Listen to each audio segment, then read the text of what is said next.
Let us see how we can find our system configuration using control panel. Click on the start button, press on the control panel, and the window will open. Among the control panel, you will have to look at device manager. And in device manager, once the small window opens up, you have to look at your computer and examine the properties. So when you examine the properties, you will be able to see a list of all the devices that are connected to your computer.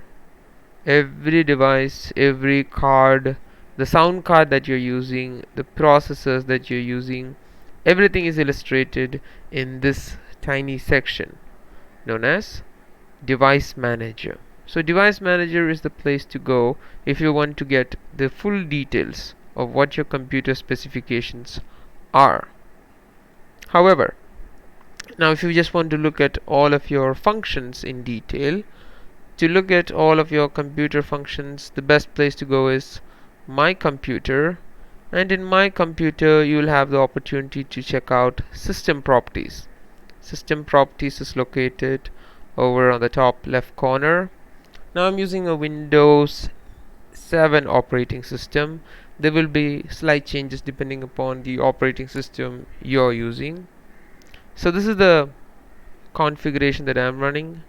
Like I said earlier, I have 4 GB of RAM and a processor 3 GHz Intel processor.